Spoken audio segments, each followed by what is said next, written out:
Días, un gusto nuevamente estar aquí con ustedes ante la invitación del proyecto Vinos de Dinosaurios y su Huella, y sobre todo compartir un poquito de lo que yo hago como parte de mi profesión, que soy de las afortunadas de estar trabajando en contacto con unas evidencias que tenemos en nuestro planeta Tierra y que nos habla un poco de su historia.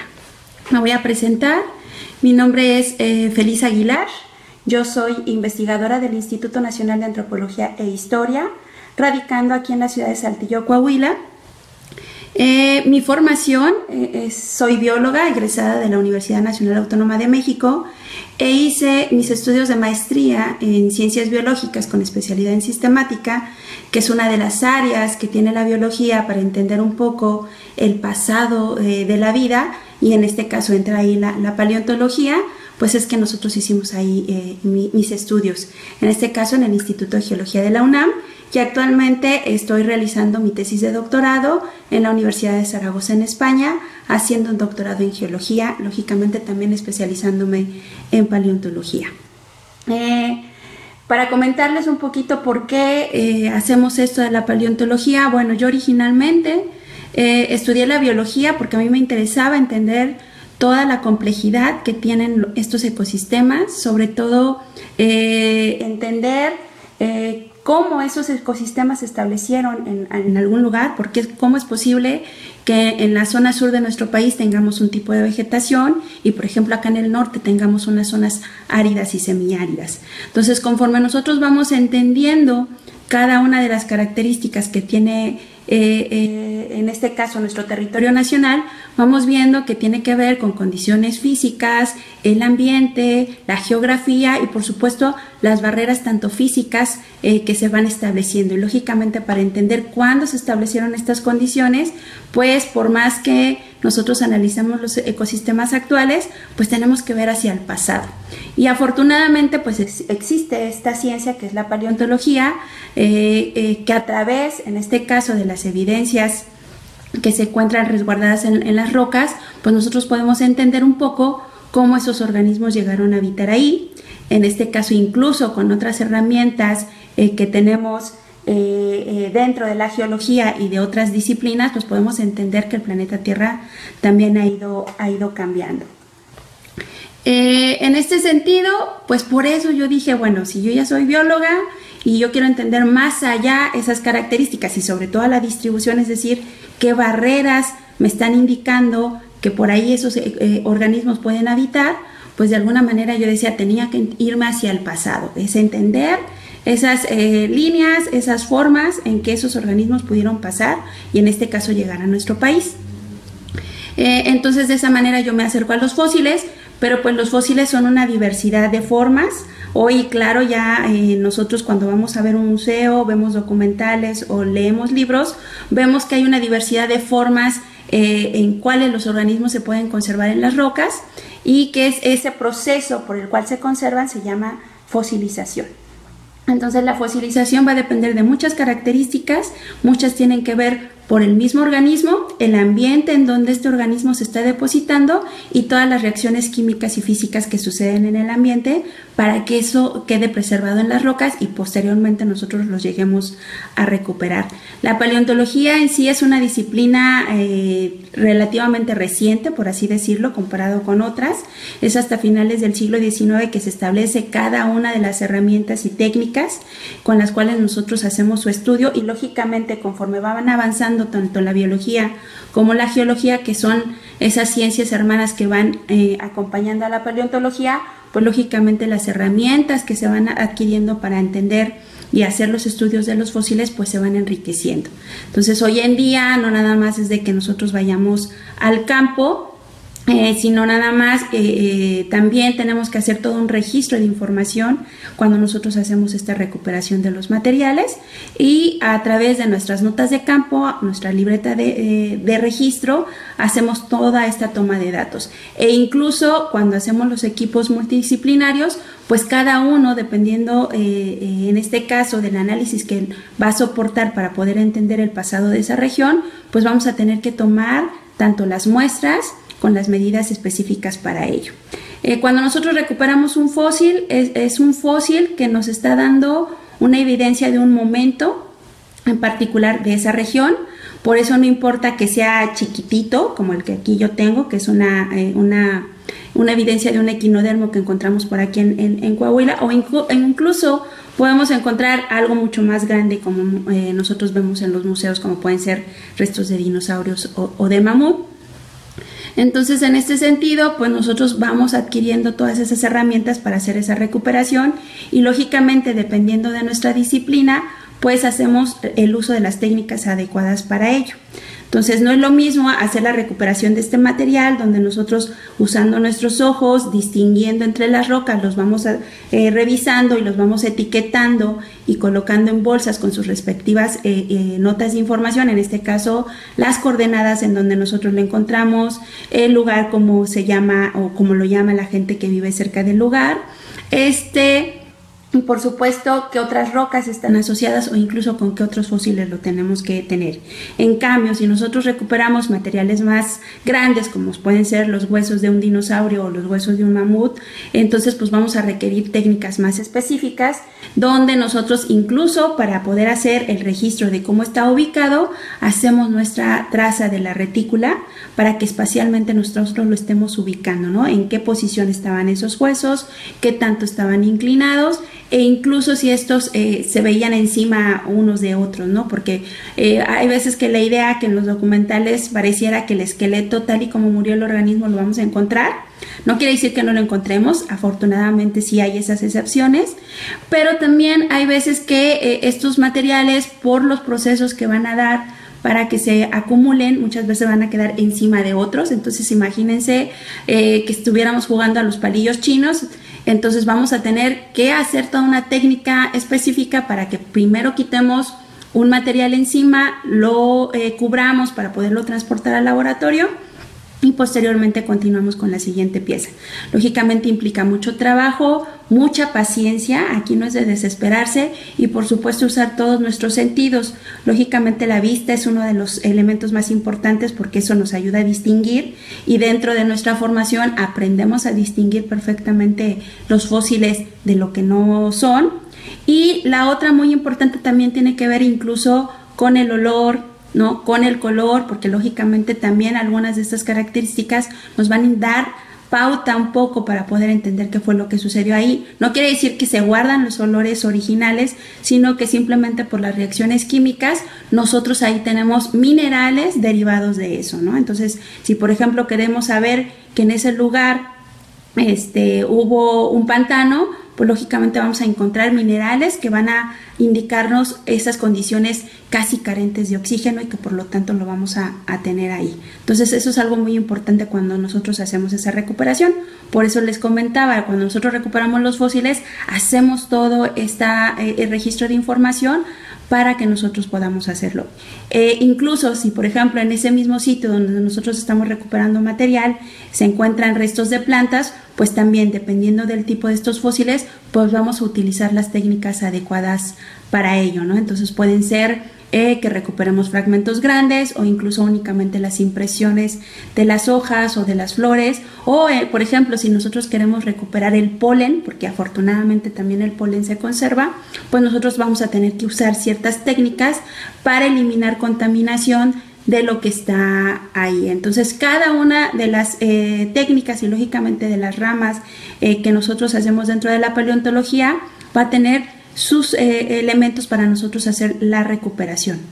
Pero además, ya cuando nosotros lo trasladamos a nuestro laboratorio, que esa es una fase que muchas veces desconocemos de la paleontología, pues lógicamente vamos a prepararlo porque tenemos que estabilizar el material, que nosotros al extraerlo del material rocoso, pues le quitamos temperatura, le quitamos humedad, le quitamos presión, que ha permitido que a lo largo de miles o millones de años, pues esos fósiles se conservaran. Entonces nosotros al extraerlo, pues vamos a tener que generar las condiciones permanentes para que esos materiales, por un lado, terminemos de limpiarlo y obtengamos y podamos observar las características que nos van a permitir la identificación del material, pero también el que nosotros hagamos esa estabilidad, porque si nosotros ya lo recuperamos, pues lo ideal es que nosotros también lo demos a conocer, incluso no nada más a nuestros demás paleontólogos, porque esa es parte de la ciencia, que esté a disposición para que se siga estudiando ese material, sino que también nosotros generemos información o, por qué no, una exposición donde ustedes puedan observar esos materiales, sí, por sus características y condiciones de conservación, permiten que nosotros lo podamos exhibir de manera natural. Entonces eso es muy importante y es una fase que a veces nosotros desconocemos, que hacemos dentro de la paleontología. Muchas veces lo único que vemos en los documentales es van al campo, recuperan el material, muchas veces hasta indican como si fuera el 100% del material, y entonces eso es interesante para que nosotros lo vayamos haciendo, ¿no? Pero cuando nosotros ya lo vemos en el museo, pareciera que así como del campo lo llevamos directamente al lugar, y pues no es así, requiere de una serie de tratamientos para que nosotros lo hagamos. Y la verdad sí, es un trabajo súper apasionante, me gusta mucho, Karina, porque realmente permite, por un lado, yo quise biología porque para mí era hacer un interés de hacer ciencia, ¿no? De tratar de dar respuesta a aquellas inquietudes que yo tenía en un momento, y que gracias a la paleontología he tenido la oportunidad de hacerlo. Lógicamente, cuando yo inicié, no crean que inicié estudiando dinosaurios, que actualmente en eso andamos, estamos preparándonos y estudiando y colaborando con los demás.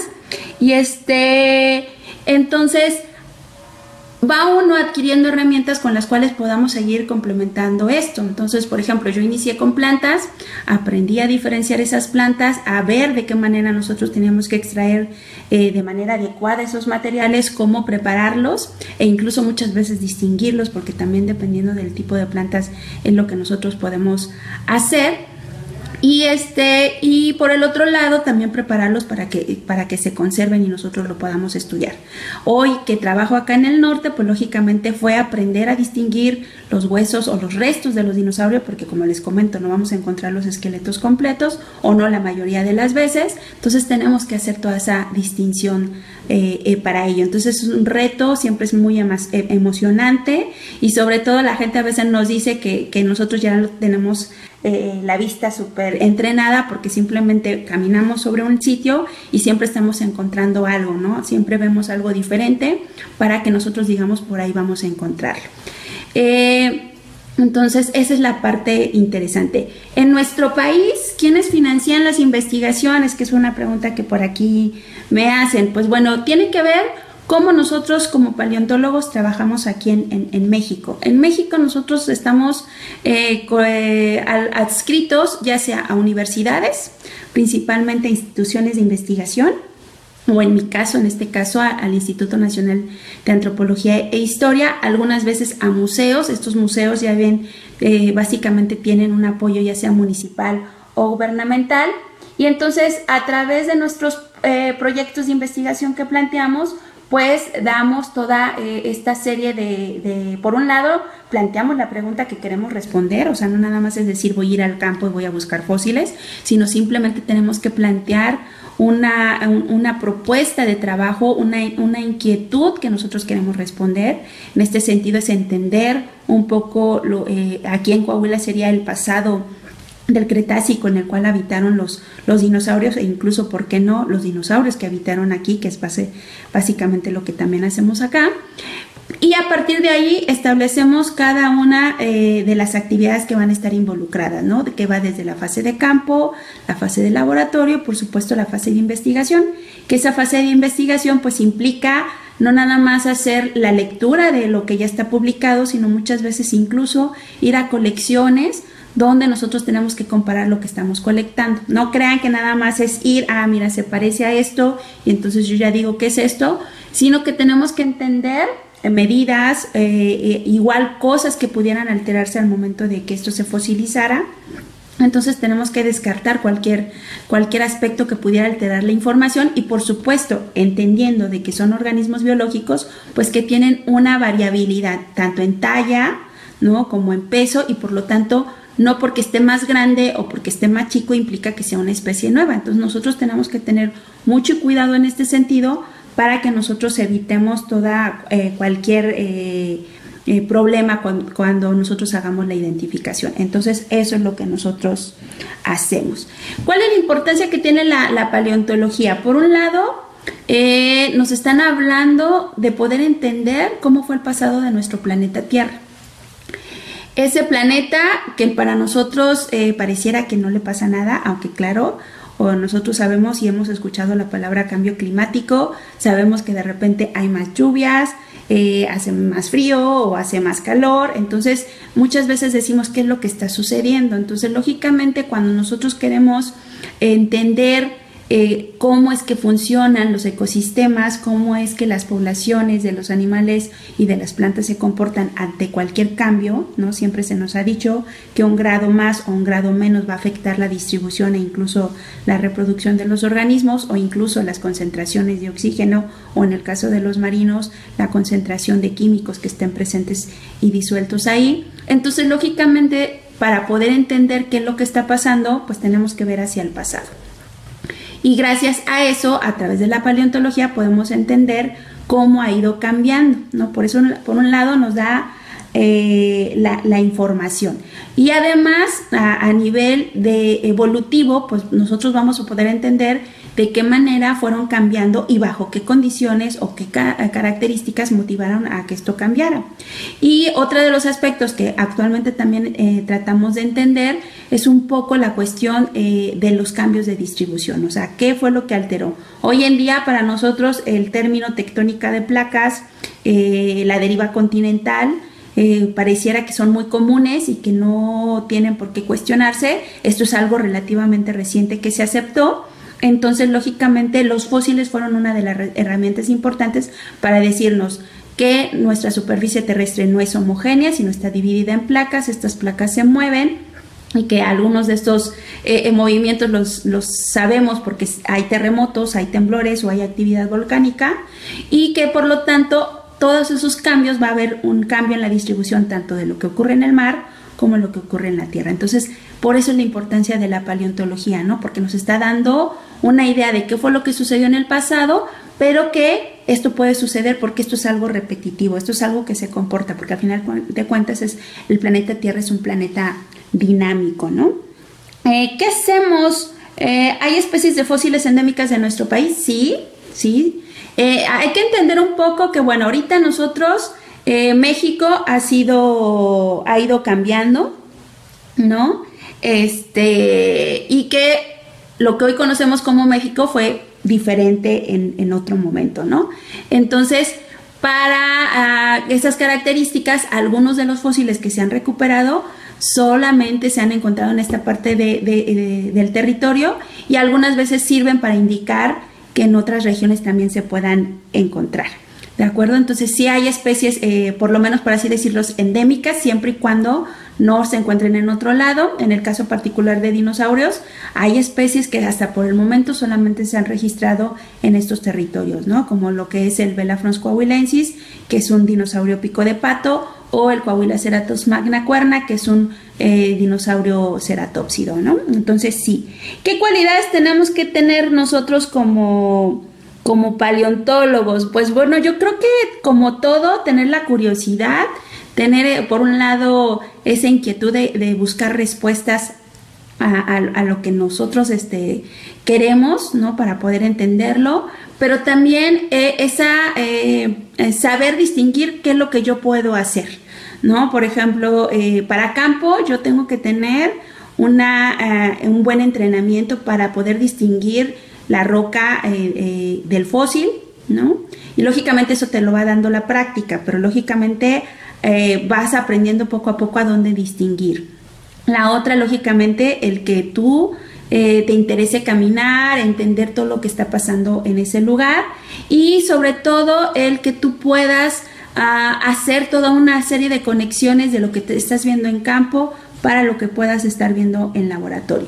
Hay gente que, por ejemplo, es paleontólogo, pero no le gusta mucho el campo, pero ellos son tienen una gran habilidad para poder distinguir las características de aquellos materiales que están en las colecciones, y entonces se hace esta simbiosis, ¿no? De hecho, dentro de toda esta disciplina pudiéramos tener incluso equipos, no necesariamente todos son paleontólogos, sino gente que se especializa en cada una de las áreas que están involucradas, como son la gente que nos ayuda a buscar en el campo los fósiles, la gente que nos ayuda a prepararlo, y por supuesto nosotros los paleontólogos, ¿no? ¿Qué condiciones cuando nosotros resguardamos a los fósiles? Pues lógicamente tienen que ser condiciones de temperatura, humedad, ¿no? Y luz controlada, porque lógicamente los fósiles, algunos de ellos tienen ciertos minerales que puedan reaccionar a esto, e incluso muchas veces nosotros les aplicamos ciertas resinas para que se estabilice. Entonces nosotros tenemos que tener una serie de condiciones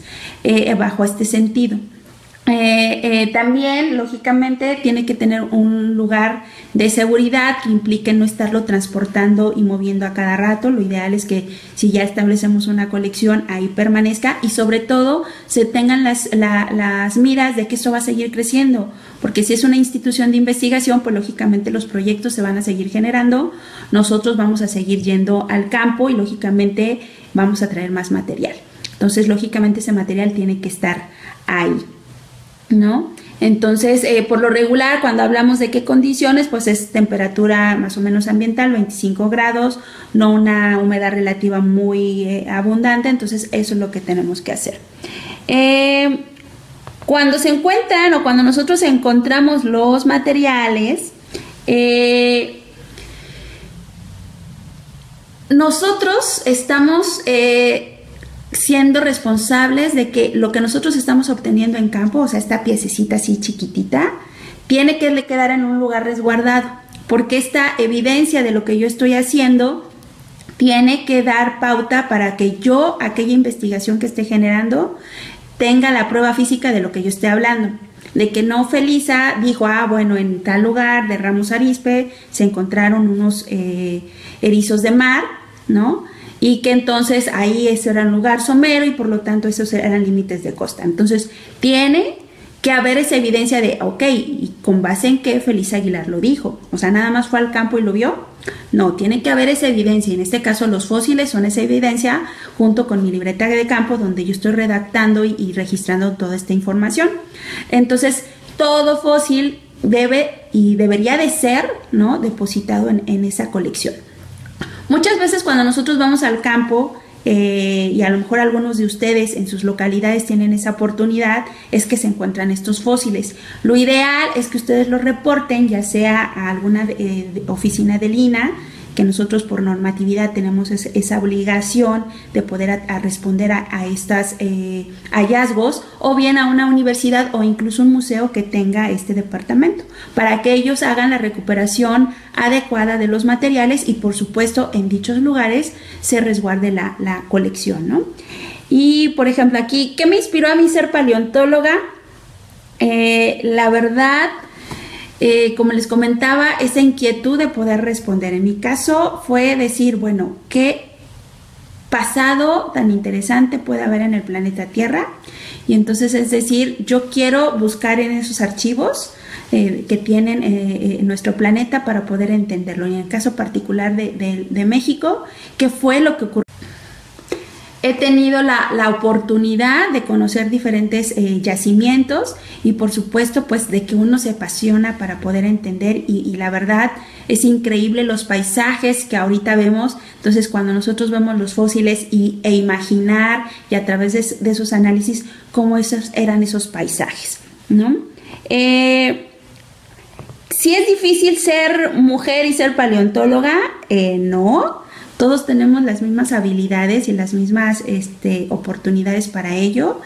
Aquí lo importante es que nosotros tengamos el interés y realmente el decir yo quiero hacer esto, no importa la disciplina que sea. O sea, yo en mi caso soy afortunada porque yo decidí hacer ciencia, yo quiero generar conocimiento, pero además lo quiero compartir.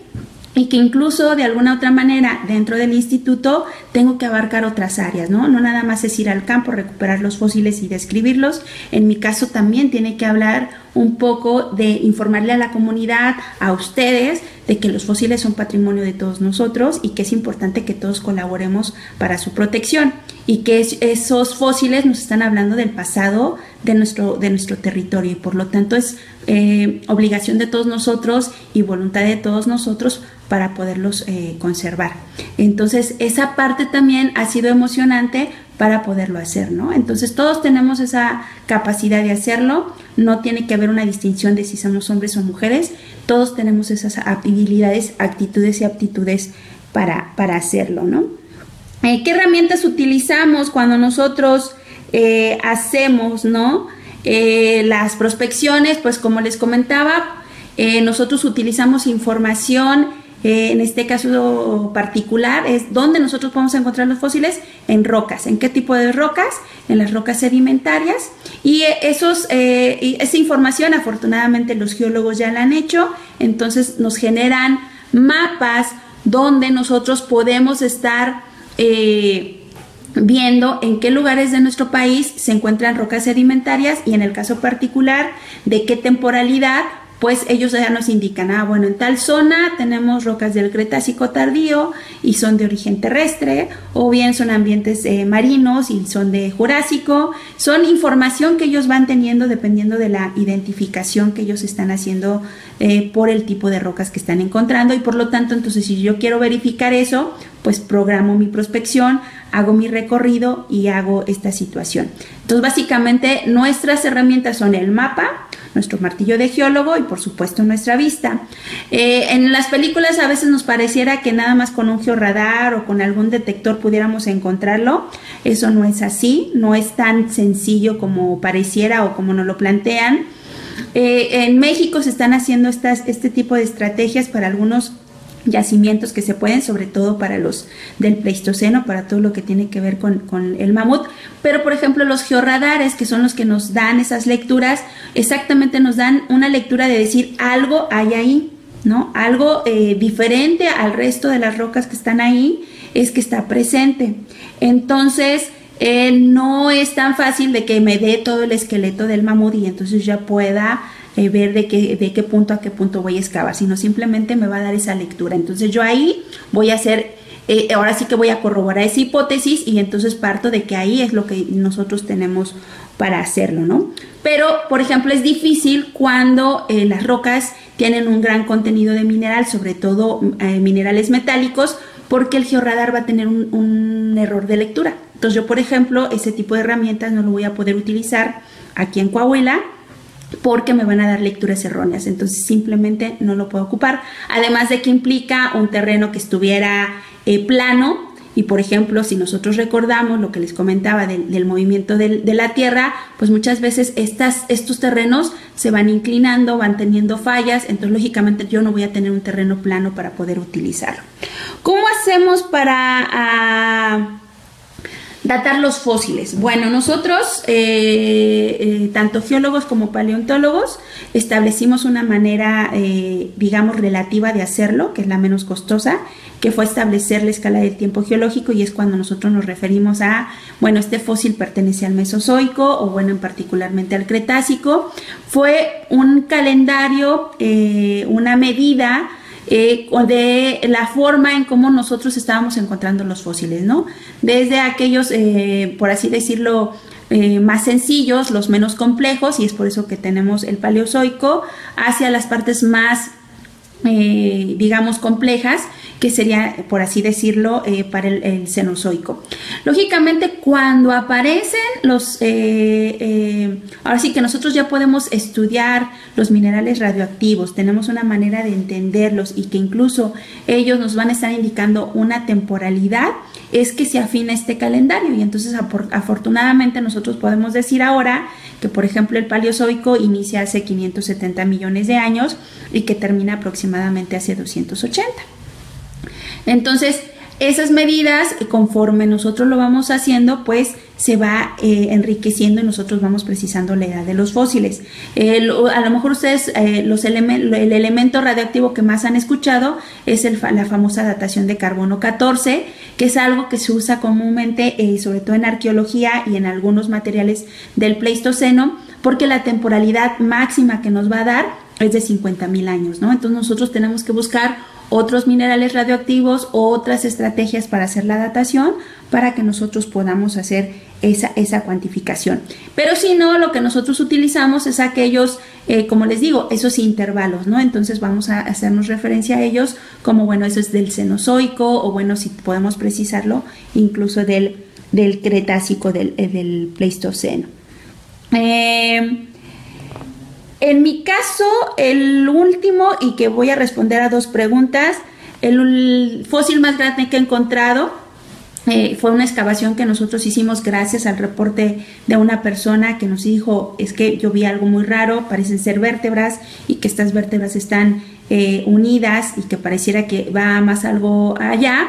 Entonces fue una cola de dinosaurio, de un dinosaurio pico de pato aquí encontrado en Coahuila, y que cuando nosotros hicimos ya toda la excavación, pues encontramos desde la cadera, o sea, imagínense este dinosaurio, entonces encontramos desde el elemento de la cadera hasta aproximadamente toda su cola, y todas las vértebras estaban unidas, junto con parte del fémur, algunos elementos de la cadera, y estamos hablando de aproximadamente 6 metros de largo. Entonces para mí ese es el fósil más grande encontrado y que seguimos estudiando, porque lo interesante aquí es que, bueno, estamos encontrando todas las vértebras unidas, nos va a ayudar a entender cómo es que cada una de estas se unen, porque muchas veces los elementos blandos, pues lógicamente se pierden, todo lo que es el cartílago, músculos, no lo tenemos preservado, pero afortunadamente con esta cola encontramos marcas de eso. Entonces vamos a poder entender un poco la anatomía completa de toda esta estructura del dinosaurio, pero incluso también cosas musculares, ¿no? De qué manera se estaba comportando. Entonces es algo muy interesante y que además nos da pauta para decir, bueno, si encontramos esa cola unida, ¿qué más nos hace falta? Entonces ahorita de hecho estamos generando el proyecto para continuar con la excavación y ver qué otros elementos, porque lógicamente el resto del cuerpo, ¿dónde está, no? ¿Qué fue lo que sucedió y qué es parte de lo que también nosotros estamos haciendo? Si es difícil, bueno, sí, muchas veces los fósiles que nosotros encontramos, algunas veces no lo vamos a identificar inmediatamente. Muchas veces hay elementos que pues uno dice, bueno, es que esto yo no lo he visto, o sea, ¿de qué manera yo puedo encontrar? Entonces nosotros tenemos que empezar a buscar literatura con la cual nos pudiera abrir un poco el panorama, e incluso estructuras que muchas veces diríamos, bueno, es que cómo es que se pudieran conservar. Entonces les puedo platicar el caso de un colega que él hizo atendió un hallazgo en Veracruz, vio unos molares, él le dijo, es que estos son muy raros, y se tardó aproximadamente 10 años hasta que encontró otros molares, e incluso comparó con materiales de materiales de Sudamérica, que entonces dijo, ok, los dientes que yo acabo de recuperar son de un tipo de mamífero que solamente habitaba Sudamérica, que incluso no se pensaba que había llegado a Norteamérica, que recibe el nombre de Mixotoxodon, que imagínense sería como un hipopótamo, ¿no?, que habitó en Sudamérica. Entonces, cuando uno ve esas estructuras, muchas veces nos tardamos años porque no tenemos un referente para ello. Entonces, necesitamos adquirir la bibliografía y, por supuesto, hacer las comparaciones. Algunas otras veces, pues, es muy sencillo. Lo que va a tardar va a implicar un poco cómo vamos a estar nosotros haciendo la limpieza del material, ¿no? Pero en todo momento, ahora sí que por ahí sí decían, haciendo paleontólogo ya acabé de estudiar, no, en todo momento seguimos estudiando. Cada salida, cada prospección, cada recuperación de material es un aprendizaje continuo, porque nosotros tenemos que seguir mejorando nuestras herramientas de trabajo. Lógicamente van a salir nuevos análisis que nosotros podamos hacer y por lo tanto nosotros necesitamos entender cómo hacer esos análisis e incluso evitar contaminación. Entonces, por ejemplo, si yo quiero un material fechado, pues debo de saber cómo recuperarlo del campo para que realmente me sirva ese fechamiento. Si quiero hacer análisis de polen que no me contamine el polen actual, pues tengo que saber de qué manera yo puedo hacer la recuperación de este material, ¿no? ¿Qué set, por así decirlo? Cuando yo voy al campo, ¿cuál es mi equipo básico? Pues bueno, es una brocha, mi martillo de geólogo, algunos cinceles muy pequeñitos, picayelo, algunas herramientas de dentista, por supuesto bolsas de plástico en todo momento. Algunas veces, sobre todo para material delicado, llevamos material para envolver. La mayoría de las veces utilizamos periódico o incluso papel higiénico. Y entonces, lógicamente, mi libreta de campo para hacer las anotaciones, brújula, ¿no?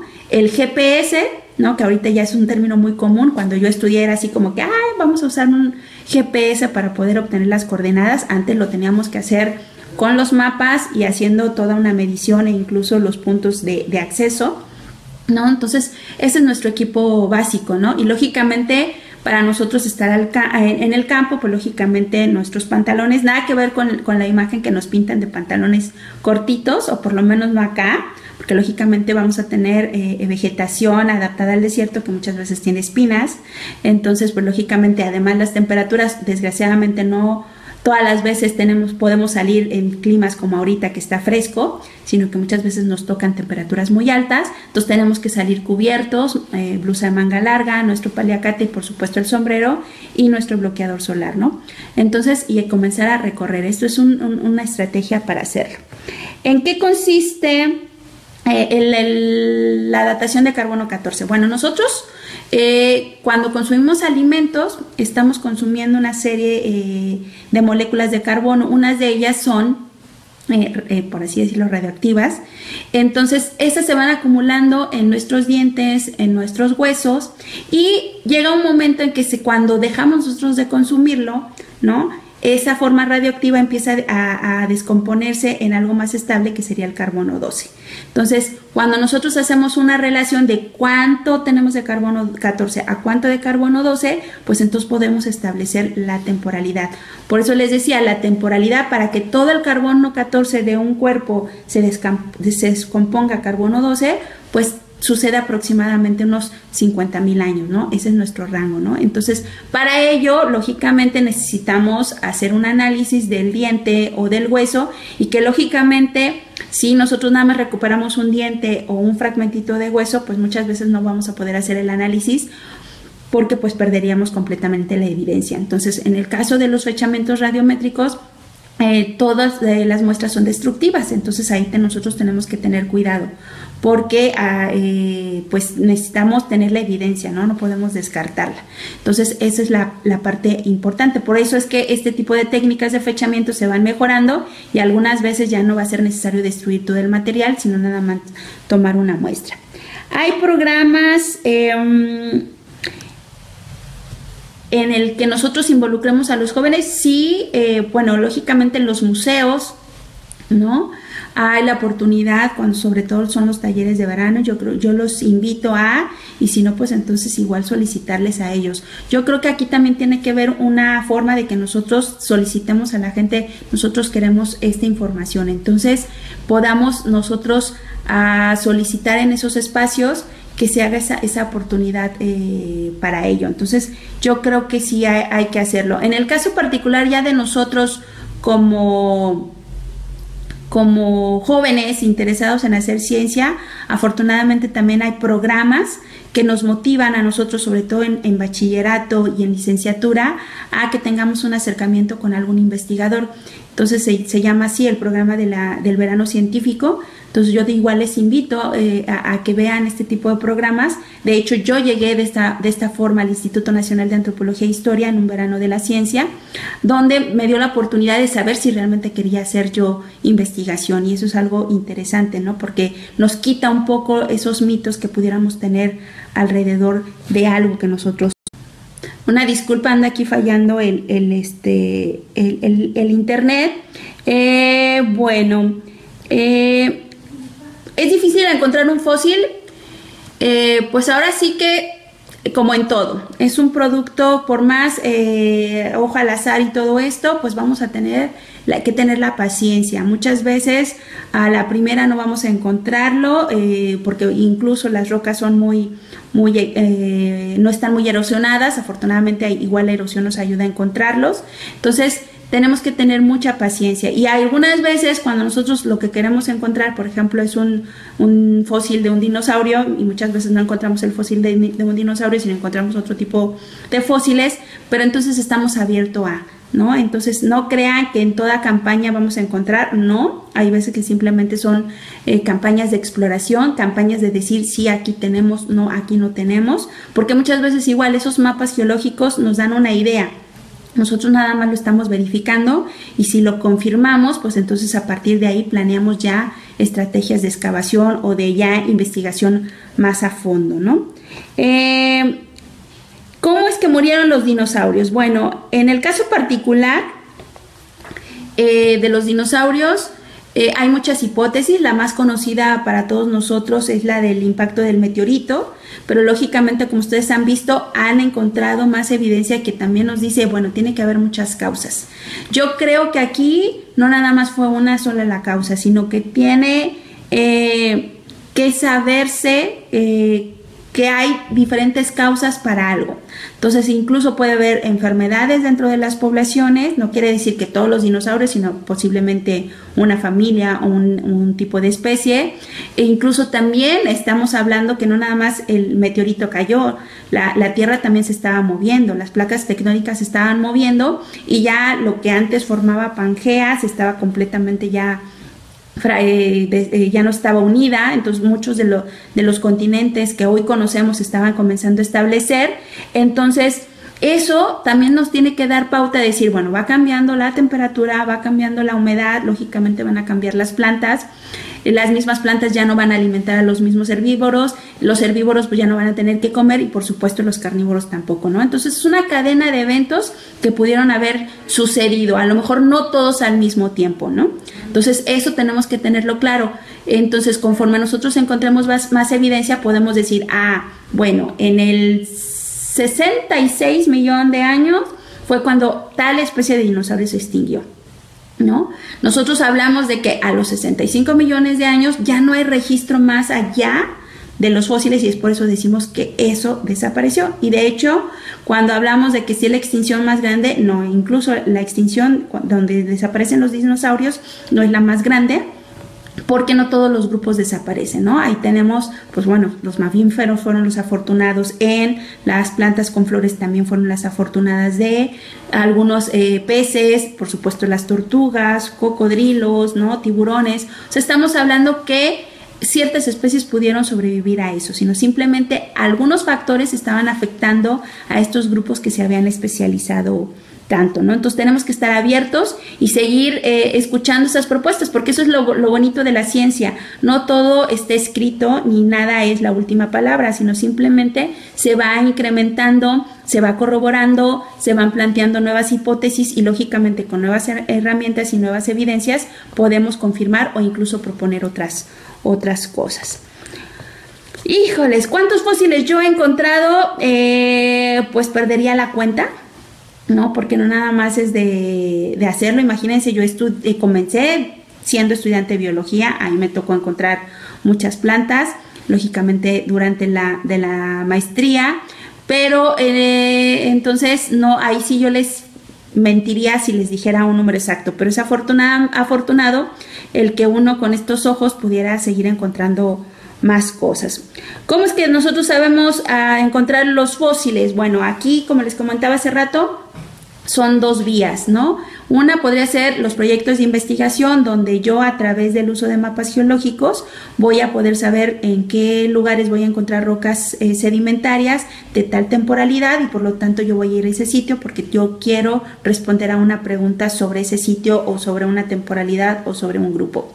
Otro de las formas en que nosotros nos enteramos y que es dentro de lo que yo hago de mi trabajo cotidiano, es que ustedes o cualquier gente que durante sus actividades diarias pues encuentra fósiles y entonces ellos nos reportan y estos hallazgos y nosotros lo que hacemos es ir al campo a verificar si realmente son fósiles y si sí lo son, pues entonces planeamos las estrategias para recuperarlo, ¿no? Son esas, por así decirlo, estas vías para hacerlo.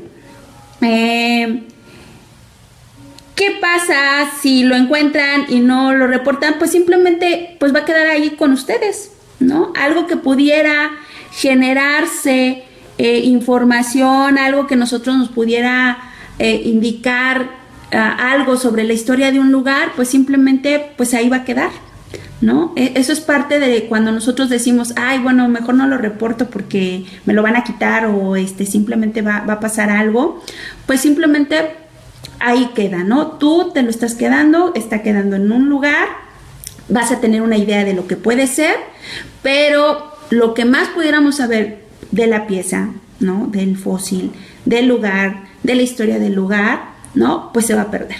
Entonces eso desgraciadamente pues ahí va a quedar. Entonces por eso es la idea de que los invitamos a que nos reporten, porque si queremos seguir complementando la historia del pasado del planeta Tierra, pues tenemos que hacerlo de manera conjunta, porque imagínense que todo lo que les he estado contando y esta gran temporalidad que a veces cuando lo dimensionamos ni siquiera, si para nosotros cuando hablamos de un año y estamos diciendo, ay, que ya llegue diciembre porque ya quiero que sea Navidad, se nos hace muy largo. Entonces imagínense ahora cuando yo les estoy diciendo quiero fósiles de hace 500 millones de años. Es algo temporalmente que no dimensionamos. Entonces cuando nosotros tenemos la fortuna de tener una ventanita de que nos está hablando de ese momento del planeta Tierra de hace 500 millones de años, entonces pues tenemos esa oportunidad de poder entender qué sucedió en ese momento, ¿no? Y vamos a estar aportando información de eso. Entonces, si algo que se pensaba que estaba ocurriendo en el planeta y somos los afortunados de aportar esa información, pues qué padre, ¿no? Y que incluso eso es la fortuna que tiene México. Muchas de las investigaciones realizadas aquí en el país dan pauta para hacer todas esas conexiones que se hacen a nivel mundial, ¿no? Entonces somos muy afortunados en que tenemos aquí lugares y sitios y fósiles que permiten hacer esas conexiones para poder entender muchas de las dinámicas de migración, muchas de las conexiones marítimas e incluso de evolución, porque hay muchas plantas que parece ser que tuvieron su origen en lo que hoy es México y que a partir de aquí migraron hacia otros lados y que se diversificaron, ¿no? Entonces, eso es lo interesante. Entonces, si cuando nosotros no hacemos ese reporte de ese fósil, pues quitamos un pedacito de historia, ¿no? Quitamos esa parte de contribución a lo que nosotros pudiéramos hacer, ¿no? Aquí en México, ¿cuál es el fósil más antiguo encontrado? Somos afortunados de tener 2 zonas en el país con fósiles muy antiguos. Lo que es en Sonora tenemos estromatolitos de aproximadamente, si no mal recuerdo, 1.700 millones de años, e incluso en Oaxaca también tenemos evidencia de esto, ¿no?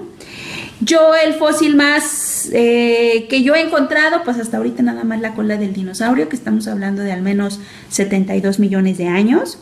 En este proyecto, la importancia de esto, por un lado, agradezco a las coordinadoras del proyecto esta oportunidad de compartir con ustedes. Siempre es emocionante porque por un lado estamos sembrando esa semillita de curiosidad con ustedes, de que todos tenemos esa inquietud. En mi caso yo la tuve y que tuve la fortuna de que en casa me apoyaran y que dijeran, ok, ¿quieres ser bióloga? Ahí está. Ah, ok, va a estudiar fósiles. Perfecto. Entonces todos tenemos la oportunidad. Tenemos grandes escuelas aquí en el país donde podemos seguirlo haciendo, y que solamente es interés de nosotros para hacerlo. Nosotros tenemos la oportunidad para ello. Entonces, esta oportunidad que me dan para compartir mi experiencia es realmente emocionante. Y sobre todo porque tenemos que fomentar nuevas generaciones. Nosotros estamos a un paso y solamente estamos haciendo un pequeño pedacito de todo lo que a nosotros nos toca. Entonces, si son paleontólogos, bienvenidos, acá los espero en Coahuila, pero si igual quieren hacer otra disciplina dentro de la ciencia o alguna otra carrera, porque afortunadamente no todos tenemos que ser científicos, no todos tenemos que ser paleontólogos, pero lo que nosotros hagamos, hagámoslo con pasión, hagámoslo convencidos, porque eso es algo muy, muy importante que nosotros tenemos que hacer. Porque dependiendo del área que nosotros hacemos, tenemos una oportunidad de contribuir y de compartir. Entonces, si ustedes son abogados, por lo menos sean abogados que saben perfectamente que un fósil es patrimonio nacional y que es obligación de todos cuidarlo. Si son un dentista, de igual manera, ¿no? Entonces, cada una de nosotras, cada una de las disciplinas, cada una de las carreras, cada una de las profesiones nos da pauta, por un lado, para entender el planeta que habitamos, pero también la interacción que nosotros tenemos y los servicios que muchas veces usamos. Entonces, Espero que se sigan fomentando este tipo de proyectos y yo seguiré encantada en seguirlos apoyando, porque sí, una parte importante para que realmente se quite el temor hacia la ciencia, se quiten los mitos de lo que sucede tras un científico, ¿no? Pues son este tipo de proyectos. Gracias a ustedes por la interacción, espero haber contestado todas las preguntas y si no, pues simplemente ahí está mi perfil. Tal vez no les conteste de inmediato, pero de alguna manera yo voy a estar aquí disponible para ellos. ¿Y dónde pueden hacer el reporte? Bueno, en cada una de sus localidades, como les comentaba, hay una delegación del Instituto Nacional de Antropología e Historia, se les llama Centros INA, que reciben el nombre dependiendo del estado en el que estén. Entonces todos de ellos están ubicados en la capital de su estado, o si no, igual como les comentaba, alguna universidad que ustedes sepan que haya geología, biología, ¿no? O algún museo, pueden hacer el reporte correspondiente. Ellos saben lo que tienen que hacer. Y pues no me queda más que agradecerles esta oportunidad y pues seguimos en contacto. Muchísimas gracias, chicos. Hasta luego.